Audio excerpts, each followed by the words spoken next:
കുറേ നാളായി വീഡിയോ ചെയ്തുകൊണ്ടേ പറയാനൊരു ബുദ്ധിമുട്ടുണ്ട്, വീഡിയോ എടുക്കാനൊരു ചമ്മലുണ്ട്, മൊത്തത്തിൽ ഫ്ലോ ആയിട്ടില്ല. അന്നമാർഗം അതാണ്, യൂട്യൂബ് അല്ല വരുമാന മാർഗം. ഒരു ഇമ്പോർട്ടൻറ്റ് കാര്യമുണ്ട്, ഞാൻ സെപ്പറേറ്റ് വീഡിയോ ആയിട്ട് ചെയ്യുന്നില്ല, ഇതിൻ്റെ ഉള്ളിൽ തന്നെ അത് പറഞ്ഞു പോകാം. ചത്തിട്ടില്ല എന്ന് ഉറക്കെ പ്രഖ്യാപിച്ചുകൊണ്ട് ഞാൻ വീണ്ടും തിരിച്ചെത്തിയിരിക്കുകയാണ്. എല്ലാവർക്കും മല്ലു സിവിൽ സർവീസ് ആസ്പിരൻ്റിൻ്റെ പുതിയൊരു വീഡിയോയിലേക്ക് സ്വാഗതം. അപ്പം നമ്മൾ കണ്ടിട്ട് കുറേ കാലം എന്ന് വെച്ചിട്ടുണ്ടെങ്കിൽ ഓൾമോസ്റ്റ് 2 മാസം 3 മാസത്തോളം ആയിട്ടുണ്ട്. കുറേ റീസൺസ് ഉണ്ട് ഇങ്ങനെ ഒരു ബ്രേക്ക് എടുക്കേണ്ടി വന്നത്. ഒന്നാമത്തെ റീസൺ, നമ്മൾ ഈ കുടുംബം നോക്കുന്ന പിള്ളേർക്ക് പഠിപ്പ് മാത്രം മുന്നോട്ട് കൊണ്ടുപോകാന്ന് വെച്ചിട്ടുണ്ടെങ്കിൽ എളുപ്പമുള്ള കാര്യമില്ല. എൻ്റെ പേഴ്സണൽ എക്സ്പീരിയൻസ് പറയുകയാണെന്നുണ്ടെങ്കിൽ പൈസ വളരെ അത്യാവശ്യമുള്ള കാര്യമാണ്. അപ്പോൾ പണിക്ക് പോയി കഴിഞ്ഞാൽ മാത്രമേ പൈസ കിട്ടുള്ളൂ. പിന്നെ സിവിൽ സർവീസിൻ്റെ പഠിപ്പെന്ന് വെച്ചിട്ടുണ്ടെങ്കിൽ നല്ല എക്സ്പെൻസീവാണ്, വിചാരിക്കുന്നതിന് കൂടുതൽ നല്ല എക്സ്പെൻസീവാണ്. ആരൊക്കെ തള്ളിയാലും അതിന് നല്ല പൈസ തന്നെ വേണം, അതല്ലാണ്ടൊന്നും മുന്നോട്ട് പോകത്തില്ല. പിന്നെ നമ്മൾ സിവിൽ സർവീസ് പഠിക്കാമെന്ന് പറഞ്ഞിട്ട് നമ്മുടെ ഫാമിലീനെ അങ്ങോട്ട് ഒഴിവാക്കി വെച്ചിട്ട് ഞാൻ പഠിക്കാൻ പോകുന്നു എന്ന് പറഞ്ഞിട്ട് പഠിക്കാൻ പോയി കഴിഞ്ഞാൽ അവരുടെ കാര്യം കഷ്ടത്തിലാവും. അതുകൊണ്ട് നമുക്ക് മനസ്സിനൊരു കുറ്റബോധം ഉണ്ടാവും, പേഴ്സണലി എനിക്കുണ്ടാവും. സോ നമ്മൾ ഫാമിലിയും നോക്കണം, നമ്മുടെ പഠിപ്പും നോക്കണം. അങ്ങനെ വന്നപ്പോൾ കുറച്ചുകൂടെ ബ്രേക്ക് എടുക്കേണ്ടി വന്നു. അതുകൂടാണ്ട് എനിക്ക് വലിയൊരു കടമ്പ കിടക്കാനുണ്ടായിരുന്നു. അതായത് എൻ്റെ ഡിഗ്രി പഠിപ്പ് ഓൾമോസ്റ്റ് ഒരു 11 എക്സാമുകൾ എനിക്ക് എഴുതാണ്ടായിരുന്നു ലാസ്റ്റ് ഡിസംബറിൽ. അപ്പോൾ അതെല്ലാം കൂടെ ഞാൻ ഒരുമിച്ചിരുന്ന് പഠിച്ചെഴുതി. അപ്പോൾ അത്രയും കണ്ടിന്യൂസ് ആയി പഠിക്കുന്നതിൻ്റെ ഇടയിൽ പ്ലസ് ഞാൻ എൻ്റെ വർക്കുകളും, ബേസിക്കലി ഞാനൊരു സോഫ്റ്റ്വെയർ എഞ്ചിനീയറാണ്, സീനിയർ സോഫ്റ്റ്വെയർ എഞ്ചിനീയറായിട്ട് വർക്ക് ചെയ്യുന്നുണ്ട്. അപ്പോൾ വർക്കിൻ്റെ കുറേ കാര്യങ്ങളുണ്ടായിരുന്നു. അപ്പോൾ അതെല്ലാം കൂടെ എനിക്ക് ഹാൻഡിൽ ചെയ്യാൻ പറ്റുന്നുണ്ടായില്ല. അങ്ങനെ വന്നപ്പോൾ ഞാൻ എന്ത് ചെയ്തു, വീഡിയോ എടുക്കുന്ന കലാപരിപാടികൾ അങ്ങോട്ട് മാറ്റി വെച്ചു. എന്നിട്ട് ഹൈ പ്രയോറിറ്റി വർക്കിനും പഠിപ്പിനും മാത്രം കൊടുത്തു. അപ്പം അങ്ങനെ വന്നപ്പോൾ ആ ഒരു ഡിസംബർ മാസം കൊണ്ട് ഞാൻ ഒരു 11 എക്സാം എഴുതി. ആ 11 എക്സാമിൽ ഒരു എക്സാം വെച്ച് ബാക്കിയെല്ലാം എനിക്ക് നന്നായിട്ട് എഴുതാൻ പറ്റിയിട്ടുണ്ട്. 10 എക്സാം ഞാൻ എന്തായാലും പാസ്സാവുന്നത് 100% കോൺഫിഡൻ്റ് ആണ്. ആ 11ാമത്തെ എക്സാമാണ് ഒരു 70% ഞാൻ ജയിക്കുന്നു, ഒരു 30% ഞാൻ തോൽക്കാനും സാധ്യതയുണ്ട്. ആ 30% ഞാനൊക്കെ എടുക്കാൻ കാരണം അതിലുണ്ടായ ചാപ്റ്റേഴ്സിൻ്റെ കണക്കാണ്. ഒരുപാട് ചാപ്റ്റേഴ്സ് ഉണ്ടായിരുന്നു, അതാണ് അതിലൊരു ടെൻഷൻ ഉള്ളത്. ബട്ട് ഓവറോൾ അടിപൊളിയായിരുന്നു. ആ 11 4 എക്സാമിൻ്റെ റിസൾട്ട് വന്നു. ആ 4 ഞാൻ പാസ്സായിട്ടുണ്ട്, ബാക്കിയുള്ള എൻ്റെ വന്നിട്ടില്ല. സോ എൻ്റെ കോൺഫിഡൻസ് എന്നെ ചതിക്കില്ല എന്നാണ് എനിക്ക് ഇപ്പോഴും ഞാൻ വിശ്വസിച്ചുകൊണ്ടിരിക്കുന്നത്. അപ്പോൾ അങ്ങനെ 2 കാര്യങ്ങൾ മെയിനിൽ വന്നു. ഒന്ന് വർക്കിൻ്റെ കാര്യങ്ങൾ, രണ്ടാമത്തെ കേസ് എന്ന് വെച്ചിട്ടുണ്ടെങ്കിൽ എൻ്റെ പഠിപ്പിൻ്റെ കാര്യങ്ങൾ. ഇതൊക്കെ മുന്നിൽ വന്നപ്പോൾ വീഡിയോ വ്ളോഗിങ് നല്ല കലാപരിപാടി കുറേ നാളായി വീഡിയോ ചെയ്തുകൊണ്ടേ പറയാനൊരു ബുദ്ധിമുട്ടുണ്ട്, വീഡിയോ എടുക്കാനൊരു ചമ്മലുണ്ട്, മൊത്തത്തിൽ ഫ്ലോ ആയിട്ടില്ല. കുറേ നാളത്തെ ശേഷം വീഡിയോ എടുക്കുന്നുണ്ട്. ഓക്കെ, അപ്പോൾ പഠിപ്പ് എന്നുള്ള കലാപരിപാടികൾ മെയിൻ ഫോക്കസ് കൊടുത്ത് വീഡിയോ എടുക്കുക, എഡിറ്റ് ചെയ്യുക, അങ്ങനെയുള്ള സാധനങ്ങളൊക്കെ മാറ്റി വെച്ചു. ഇൻസ്റ്റാഗ്രാം യൂസിങ്ങും ബാക്കിയുള്ള കാര്യങ്ങളൊക്കെ ഫുള്ളി അവോയ്ഡ് ചെയ്തിട്ട് മെയിൻലി പഠിപ്പിനും വർക്കിനും മാത്രം കോൺസെൻട്രേറ്റ് ചെയ്തു. ഇപ്പോൾ എല്ലാം ഒന്നൊരു ലെവലായി തുടങ്ങിയിട്ടുണ്ട്. അതുകൊണ്ടാണ് ഞാൻ വീണ്ടും വീഡിയോ ചെയ്യാമെന്ന് വിചാരിച്ചത്. പിന്നെ ഒരുപാട് കമൻസ് വരുന്നുണ്ടായിരുന്നു. കുറച്ച് ലേറ്റ് ആയിട്ടാണ്, കുറച്ചധികം ലേറ്റ് ആയിട്ടാണെങ്കിൽ ഞാൻ കമൻസിനൊക്കെ റിപ്ലൈ ചെയ്യാറുണ്ട്. ഒരുപാട് പേരുടെ കമൻസ് ഞാൻ കണ്ടു. ചിലരൊക്കെ ഞാൻ റിപ്ലൈ ചെയ്തു, 1-2 ഞാൻ സ്കിപ്പ് ചെയ്തിട്ടുണ്ട്. കാരണം അതിനെക്കുറിച്ച് എനിക്ക് പ്രത്യേകിച്ച് പറയാൻ പറ്റാത്തത് കൊണ്ടാണ് ഞാൻ സ്കിപ്പ് ചെയ്തത്. ഫോർ എക്സാമ്പിൾ, ചില കാര്യങ്ങൾ എങ്ങനെ പഠിക്കണം എന്ന് വെച്ചിട്ടുണ്ടായിരുന്നു, അതുപോലെ എന്നെ കൂടെ എത്തി പഠിപ്പിക്കുമെന്ന് വെച്ചിട്ടുണ്ടായിരുന്നു. 3 മാസമായിട്ട് ഞാൻ തന്നെ ഒരു ഫുൾ ടൈറ്റ് ഷെഡ്യൂളിലാണ് പോകുന്നുണ്ടായത്. അതാണ് ഞാൻ ആരെയും കൂടെ കൂട്ടാനൊന്നും നിന്നിട്ടുണ്ടായില്ല. അപ്പോൾ സോറി, ആർക്കെങ്കിലും പേഴ്സണൽ എന്തെങ്കിലും വിഷമങ്ങളൊക്കെ ഉണ്ടായിട്ടുണ്ടെങ്കിൽ അവരോടെല്ലാം ഞാൻ പേഴ്സണലി സോറി ചോദിക്കുന്നു. മനഃപൂർവ്വം ചെയ്തതല്ല. ഫസ്റ്റ് പ്രയോറിറ്റി ഞാൻ പഠിപ്പിനും വർക്കിനും വേണ്ടി കൊടുത്തുകൊണ്ട് വീഡിയോ അല്ലെങ്കിൽ ആ വ്ളോഗിങ് ആ ലെവലിലുള്ള കാര്യങ്ങളെക്കുറിച്ച് അധികം ചിന്തിക്കാണ്ടിരുന്നതാണ്. അപ്പോൾ ഇനി അങ്ങോട്ട് ഞാൻ ഇവിടെ തന്നെ കാണും.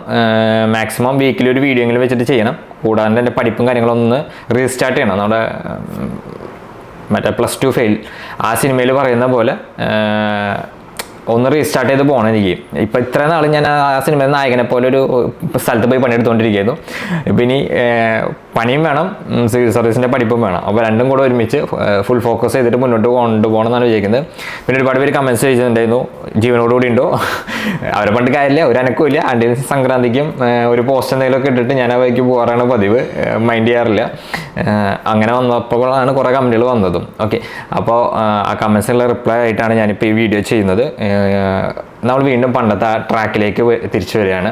പഠിപ്പിനെ മെയിൻലി ഫോക്കസ് ചെയ്ത് പോവുകയാണ്. കൂടെ എൻ്റെ വർക്കുകളുണ്ട്. വർക്കുകൾ നമ്മൾ മുടക്കാൻ പാടിയാണ്. നമ്മുടെ വരുമാനമാർഗം അന്നമാർഗം അതാണ്, യൂട്യൂബ് അല്ല വരുമാനമാർഗം. യൂട്യൂബിൽ റവന്യൂ ഒക്കെ ആയിട്ടുണ്ട്, പക്ഷേ എനിക്ക് പ്രത്യേകിച്ച് കാര്യമായിട്ട് ഒരു റവന്യൂ അങ്ങനെ കാര്യമായിട്ട് കിട്ടാറില്ല. ഇതിന് ഞാനൊരു റവന്യൂ സോഴ്സ് അല്ലെങ്കിൽ എനിക്ക് റവന്യൂ കിട്ടാനുള്ള മെത്തേഡായിട്ട് ഞാൻ ഇതുവരെ കണ്ടിട്ടില്ല. ഇനി ഫ്യൂച്ചറിൽ കാണാനുള്ള പ്ലാനും എനിക്ക് വളരെയധികം കുറവാണ്. എൻ്റെ മെയിൻ പരിപാടി സാലറി എന്ന് പറയുന്നത് ആസ് എ സോഫ്റ്റ്വെയർ എഞ്ചിനീയർ എന്നുള്ള ആ ഒരു പ്രൊഫഷൻ വെച്ചിട്ട് തന്നെയാണ് ഞാൻ എടുക്കാൻ ഉദ്ദേശിക്കുന്നത്. ഇതെൻ്റെ ഒരു എൻ്റർടൈൻമെൻറ്റ്. നമ്മൾ പറയില്ലേ, നമുക്ക് എല്ലാവർക്കും നമുക്ക് എന്തെങ്കിലും ഒരു ഹോബി ആണെന്നൊക്കെ പറയില്ലേ, ഇതെൻ്റെ ഒരു ഹോബി ആയിട്ടാണ് ഞാൻ കണക്കാക്കിയിരിക്കുന്നത്. അതുകൊണ്ടാണ് ചില സമയത്ത് ഇതിന് ബ്രേക്ക് എടുക്കണം. ഇനി അങ്ങോട്ട് ബ്രേക്ക് വരാനും സാധ്യതകളില്ല. ഓക്കെ, അപ്പോൾ ഇനി ആഴ്ചയിൽ വീക്കിലി ഒരു വീഡിയോ ചെയ്യണം. അതുപോലെ തന്നെ എൻ്റെ പഠിപ്പ്, ഞാൻ ഒരു പുതിയ സ്റ്റഡി പ്ലാനൊക്കെ പ്രിപ്പയർ ചെയ്തിട്ടുണ്ട്. പിന്നെ കുറേ പേര് കമൻറ്റിൽ ചോദിച്ചിട്ടുണ്ടായിരുന്നു എന്തായി എക്സാം രജിസ്ട്രേഷൻ സ്റ്റാർട്ട് ചെയ്തു, നമ്മുടെ UPSC പഠിച്ച് എക്സാമിന് പ്രിപ്പയർ ചെയ്യുന്ന സിവിൽ സർവീസ് എക്സാമിന് പ്രിപ്പയർ ചെയ്യുന്നവരുടെ ഒരു പ്രധാനപ്പെട്ട ടൈമാണ് ഈ ജനുവരി മന്ത് തൊട്ടിട്ട് മെയ് 25th ആണെന്ന് ഈ കൊല്ലത്തെ എക്സാം വരുന്നത്. ആ ഒരു ടൈം ഫ്രെയിമിൽ, കാരണം വളരെ ഇമ്പോർട്ടൻ്റ് ആണ് എക്സാം രജിസ്ട്രേഷൻ. മറ്റുള്ള കാര്യങ്ങളൊക്കെ നോക്കേണ്ട സമയം. ഒരു ഇമ്പോർട്ടൻ്റ് കാര്യമുണ്ട്, ഞാൻ സെപ്പറേറ്റ് വീഡിയോ ആയിട്ട് ചെയ്യുന്നില്ല, ഇതിൻ്റെ ഉള്ളിൽ തന്നെ അത് പറഞ്ഞു പോകാം. അതായത് കഴിഞ്ഞ കൊല്ലം വരെ നമുക്ക് സിവിൽ സർവീസ് എക്സാം രജിസ്റ്റർ ചെയ്യുമ്പോൾ നമ്മുടെ സർട്ടിഫിക്കറ്റ്സുകൾ നമുക്ക് ഏറ്റവും എൻഡിൽ, അതായത് നമ്മുടെ മെയിൻ എക്സാമിന് മുമ്പൊക്കെ ആയിട്ട് സബ്മിറ്റ് ചെയ്താൽ മതി. പക്ഷേ ഇപ്പോൾ അത് മാറി നമ്മൾ പ്രിലിംസിന് നമ്മുടെ എക്സാമിന് രജിസ്റ്റർ ചെയ്യുമ്പോൾ തന്നെ നമ്മുടെ സർട്ടിഫിക്കറ്റ്സ് ഒക്കെ കൊടുക്കുമ്പോൾ നാഷണൽ ലെവലിലുള്ള സർട്ടിഫിക്കറ്റ്സ് ഒക്കെ ചെയ്യാൻ നോക്കാം. അക്ഷയ സെൻറ്ററിൽ സർട്ടിഫിക്കറ്റ് ഒക്കെ എടുക്കുന്നതിന് എന്തൊക്കെ ലിമിറ്റേഷൻസ് ഉണ്ട്. അപ്പോൾ നിങ്ങൾ തഹസിൽദാരോ അതിന് മുകളിലുള്ള ആൾക്കാരെ കൊണ്ട് സൈൻ ചെയ്ത വരുമാന സർട്ടിഫിക്കറ്റ്, അങ്ങനെ വരുമാന സർട്ടിഫിക്കറ്റ്, നേറ്റിവിറ്റി, ജാതി സർട്ടിഫിക്കറ്റ്, ഡിസബിലിറ്റി സർട്ടിഫിക്കറ്റ്, ഇതൊക്കെ കറക്റ്റായിട്ട് സബ്മിറ്റ് ചെയ്യാം. ഇതിങ്ങനെ വരാനുള്ള കാരണം നമ്മളെപ്പോലെ ഒരു ആസ്പിറന്റ് നല്ലൊരു പണി UPSC കൊടുത്തുകൊണ്ടാണ്. ന്യൂസ് ഒരുപാട് പേര് കണ്ടു കാണും. അപ്പോൾ ആ ഒരു വ്യക്തിയുടെ കയ്യിലിരിപ്പ് വേണം. ബാക്കി എല്ലാവരും ഇപ്പോൾ പെട്ടിട്ടാണ് ഇരിക്കുന്നത്. നേരത്തോടെ പോയിട്ട് എല്ലാ കാര്യങ്ങളും ചെയ്യേണ്ട ആവശ്യം വന്നിട്ട്. പിന്നെ ഫോട്ടോ അപ്ലോഡ് ചെയ്യുമ്പോൾ മറക്കണ്ട, ആ ഫോട്ടോ വേണം. ആ ഫോട്ടോ ലാസ്റ്റ് 10 daysനുള്ളിൽ അങ്ങനെ എടുത്തതാവണം. അതിൻ്റെ ഉള്ളിൽ അത് തെളിയിക്കാൻ വേണ്ടിയിട്ട് ഫോട്ടോയുടെ ഡേറ്റ് വേണം. ഇതൊക്കെ പറയുന്ന ഞാൻ ഈ കൊല്ലം എക്സാം രജിസ്റ്റർ ചെയ്യുന്നില്ല. അതെന്താണെന്ന് വെച്ചിട്ടുണ്ടെങ്കിൽ ഞാൻ ഒന്നും പ്രിപ്പയർ ചെയ്തിട്ടില്ല. ഇഗ്നു പഠിപ്പിലായിരുന്നു ഞാൻ മെയിൻലി ഫോക്കസ് ചെയ്തിട്ടുണ്ട്. അപ്പോൾ ഞാൻ പ്രത്യേകിച്ചൊന്നും പ്രിപ്പയർ ചെയ്യാത്തതുകൊണ്ട് ഞാൻ എക്സാം രജിസ്റ്റർ ചെയ്തിട്ടില്ല. രജിസ്റ്റർ ചെയ്യാൻ ഈ വർഷം പ്ലാനില്ല. ഇതെല്ലാം കൂടിയുള്ള കമൻറ്റാണ്. For my friends, relatives, followers എല്ലാം കൂടിയുള്ള കമൻറ്റാണ്. ഞാൻ ഇക്കൊല്ലം എക്സാമിന് രജിസ്റ്റർ ചെയ്തിട്ടില്ല. ഇക്കൊല്ലം ഞാൻ സിവിൽ സർവീസ് എക്സാം എഴുതുന്നില്ല. ആ അറ്റംപ്റ്റിന് വേണ്ടി ഞാൻ ഫോക്കസ് ചെയ്യുന്നില്ല. ഞാൻ 2026 വേണ്ടി പ്രിപ്പയർ ചെയ്യുന്നുണ്ട്. അതിനുവേണ്ടി ഞാൻ ഒരു സ്ട്രാറ്റജി ഞാൻ പ്രിപ്പയർ ചെയ്തിട്ടുണ്ട്. അത് വെച്ചിട്ടാണ് ഞാൻ പോകാൻ ഉദ്ദേശിക്കുന്നത്. അപ്പോൾ കുറേ കമൻസിനുള്ള റിപ്ലൈ ആണ്, ഒറ്റ ആൻസറുള്ളൂ. 2025 ഞാൻ സിവിൽ സർവീസ് എക്സാം എഴുതുന്നില്ല. എഴുതാത്തോണ്ടെങ്കിൽ അത് വിഷമമൊന്നുമില്ല. ഞാൻ കഴിഞ്ഞ കൊല്ലം ഒന്ന് എഴുതിയിട്ടുണ്ടായിരുന്നു. അത് അധികം പ്രിപ്പയർ ചെയ്തിട്ടൊന്നുമല്ല. എനിക്ക് എക്സാമിൻ്റെ പാറ്റേൺ എന്താണെന്ന് അറിയണമായിരുന്നു. അപ്പോൾ ഞാൻ ഓൾറെഡി അവിടെ പോയി എന്ന് എഴുതി. ഇപ്പോൾ ഈ 2025 പോയിട്ട് ഫോക്കസ് ചെയ്ത് ചെയ്യുന്നത് അതിനുവേണ്ടി അത്യാവശ്യമായിട്ട് പഠിച്ച് കൂട്ടാണ്ട് 2026 ഫോക്കസ് ചെയ്യണം ഏറ്റവും നല്ല ഐഡിയ എന്ന് എനിക്ക് തോന്നി. കാരണം പാസ്സാവാൻ സാധ്യത വളരെ കുറവാണ്. ഇന്ന് പോയിട്ട് നാളെ എക്സാം എഴുതേണ്ട സ്കൂൾ എക്സാം ഒന്നുമല്ല. ഇന്നിരുന്ന് പഠിച്ചിട്ട് ഫുള്ള് തീർക്കാനൊന്നും നമുക്ക് പറ്റത്തില്ല. അപ്പോൾ നമ്മൾ പറഞ്ഞ പോലെ നമ്മുടെ പുതിയ സ്ട്രാറ്റജി പണ്ടത്തെ പോലെ കേട്ടാ കുറേ നാൾ സംസാരിക്കാണ്ട് എന്നിട്ട് പെട്ടെന്ന് സംസാരിക്കാൻ നമുക്ക് നമ്മുടെ ആ ഒരു നാവ് കൊടുക്കാന്നൊക്കെ പറയില്ല, അതുപോലെ സെറ്റാവുന്നില്ല. പയ്യെ നമുക്ക് സെറ്റാക്കി എടുക്കാം. വീഡിയോ എടുത്തെടുത്ത് അത് ശരിയായി വരും എന്ന് നമുക്ക് നോക്കാം. അപ്പോൾ നമ്മുടെ സ്ട്രാറ്റജി ആ പ്ലാനിൽ വരുത്തിയിട്ടുള്ള മെയിൻ ഒരു ചേഞ്ചാണ് ഈ കാണുന്നത്. ഇപ്പോൾ നേരത്തെ കേട്ട സൗണ്ട് പോലെ ആവില്ല ഇപ്പം എൻ്റെ സൗണ്ടും. അതുപോലെ എൻ്റെ ലൊക്കേഷൻ ഒന്ന് ചേഞ്ച് ചെയ്യണം. നമുക്ക് എപ്പോഴും പഠിക്കാൻ വേണ്ട സ്ഥലം അത് വളരെ ഇമ്പോർട്ടൻ്റ് ആണ്. ഒരു സ്ഥലത്ത് മാത്രം ഇന്ന് പഠിച്ചാൽ നമുക്ക് ബോറടിക്കും. ഓക്കെ, അപ്പോൾ ഞാൻ എന്ത് ചെയ്തു, എൻ്റെ ഒരു സെക്കൻഡ് സ്റ്റഡി റൂം ഞാൻ സെറ്റപ്പ് ചെയ്തിട്ടുണ്ട്. അപ്പുറത്തെ റൂം, ഇതൊരു റൂം. ഇതും കുറച്ച് നല്ല സെറ്റപ്പാണ്. പിന്നെ പുറത്തേക്ക് നോക്കി കഴിഞ്ഞാൽ നല്ല ഗ്രീനറിയാണ്. അവിടെ ഒരു പറമ്പും കാര്യങ്ങളൊക്കെ ആയി കഴിഞ്ഞാൽ ഒരു ഗ്രാമീണ ലുക്കൊക്കെ കിട്ടും. അപ്പോൾ കണ്ണിന് നല്ലതാണ്. എനിക്കത് ഭയങ്കര ഇഷ്ടമാണ്, അങ്ങനെ പച്ചപ്പൊക്കെ കണ്ടിരിക്കാൻ വേണ്ടി. അപ്പോൾ അതുകൊണ്ടാണ് ഞാൻ ഇവിടെ കൂടി സ്റ്റഡി റൂം സെറ്റപ്പ് ചെയ്തത്. പിന്നെ നമ്മുടെ സ്ട്രാറ്റജി പ്ലാൻ എന്ന് വെച്ചിട്ടുണ്ടെങ്കിൽ അതിന് മുമ്പ് ഒരാളെ കൂടി പരിചയപ്പെടുത്തി തരാം. This our new family member. ഇത്രയും ഞാനൊരു പുതിയ ടാബ് വാങ്ങിച്ചു. ഇത് വാങ്ങിക്കാനുള്ള റീസൺ എന്താണെന്ന് വെച്ചിട്ടുണ്ടെങ്കിൽ മൊബൈലിൽ ചെറിയ സ്ക്രീൻ ഒഴിവാക്കും വേണം എനിക്ക്. പക്ഷേ ലാപ്ടോപ്പ് വലുത് പൊക്കി പിടിച്ചെടുക്കാനും പറ്റത്തില്ല. എൻ്റെ ഒരു ഗെയിമിംഗ് ലാപ്ടോപ്പാണ്, HP പവലിയൻ്റെ. അപ്പോൾ ഗെയിമിംഗ് ചെയ്യുന്നവർക്കറിയാം അത് നല്ല വെയിറ്റ് ഉണ്ടാവും, ഭയങ്കര ഹീറ്റിങ്ങുമാണ്. അപ്പോൾ അത് യൂസ് ചെയ്യാൻ കുറച്ച് ബുദ്ധിമുട്ടുള്ളതാണ്. പക്ഷേ ഫോണിൻ്റെ സ്ക്രീനിൽ എനിക്ക് ഒരുപാട് ടൈം സ്പെൻഡ് ചെയ്യാനും പറ്റത്തില്ല. അങ്ങനെ വന്നപ്പോൾ എടുത്തൊരു ടാബാണിത്. ഇത് ലെനോവയുടെ ഒരു ടാബാണ്. പിന്നെ ഇതിനൊരു S Pen ഉണ്ട്. സോ S Pen എന്നല്ല ഇതിന് പറയാം, സാംസങ്ങിനാണ് S Pen എന്ന് പറയാം, സോറി. ഒരു പെന്നുണ്ട്. അപ്പോൾ ഇത് വെച്ചിട്ട് എനിക്ക് എൻ്റെ ബേസിക് ആയിട്ടുള്ള കുറേ നീഡ്സ് കവർ ചെയ്യാൻ പറ്റും, വീഡിയോസൊക്കെ കാണാൻ പറ്റും.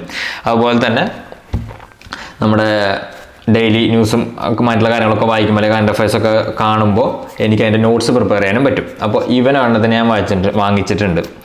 വലിയ എമൗണ്ട് ഒന്നുമില്ല. ഈ അടുത്തൊരു സെയിൽ വന്നപ്പോൾ ആ സെയിലിൻ്റെ ഉള്ളിൽ നിന്ന് ഞാൻ ഓഫറിലെടുത്തൊരു സംഭവമാണത്.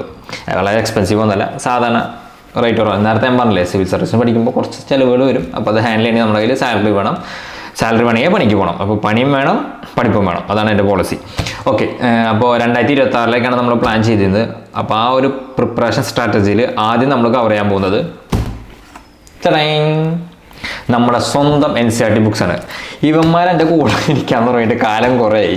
കാരണം ഈ സിവിൽ സർവീസിൻ്റെ പഠിപ്പ് എൻ്റെ വീഡിയോ കാണുന്നിടത്ത് ഞാൻ മുമ്പ് ഓൾറെഡി പറഞ്ഞിട്ടുണ്ട്. കുറേ കാലങ്ങൾക്ക് മുമ്പ് ഞാൻ തുടങ്ങിയ പരിപാടിയാണ് ഈ പഠിക്കുക എന്നുള്ളത്. പക്ഷേ അത് നടക്കാറില്ല.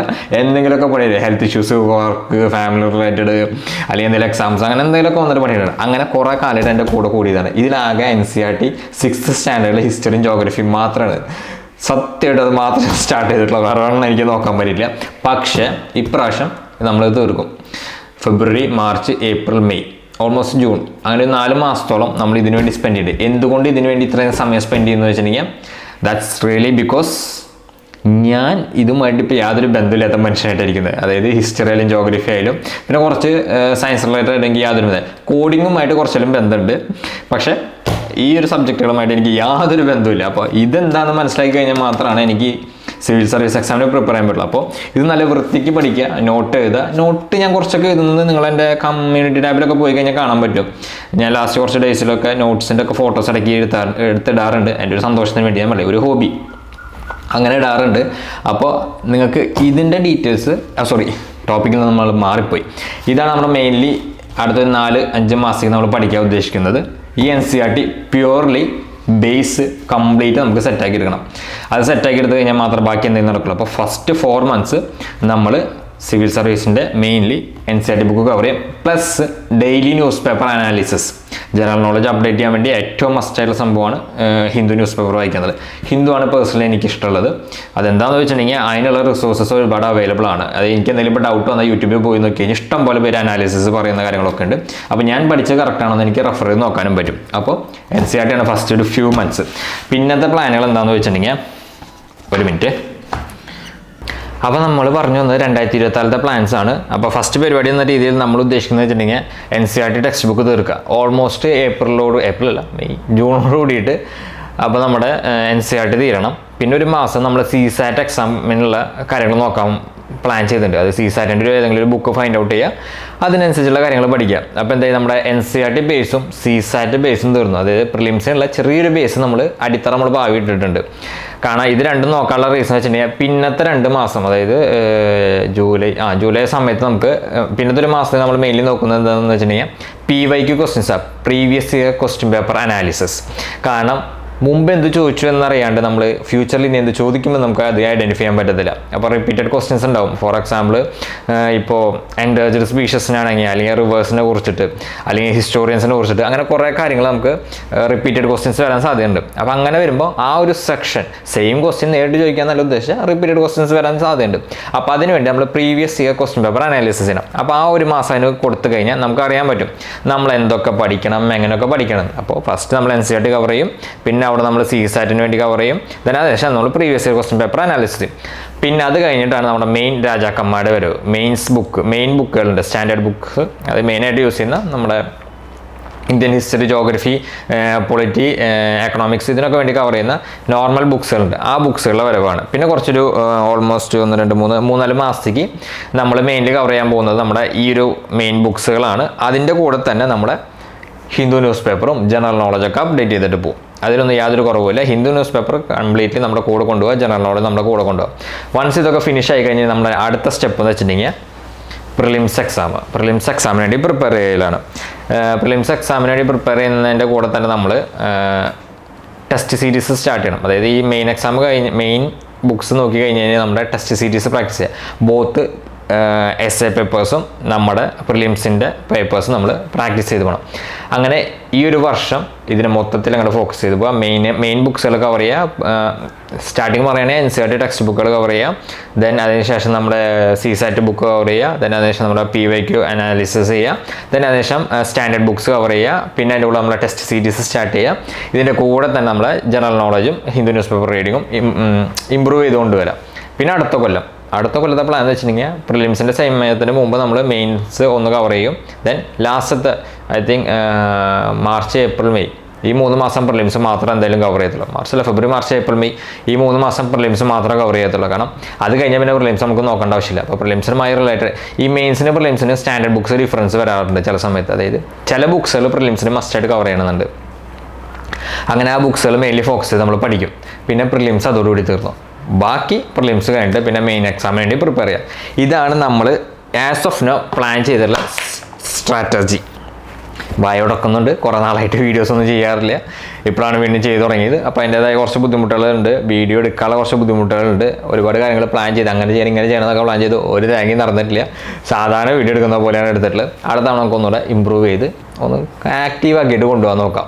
ഇപ്പം അത്ര ആക്റ്റീവ് അല്ലാന്ന് എനിക്ക് സ്വയം തോന്നുന്നുണ്ട്, അറിയത്തില്ല ഇനി എങ്ങനെയാണെന്നുള്ളത്.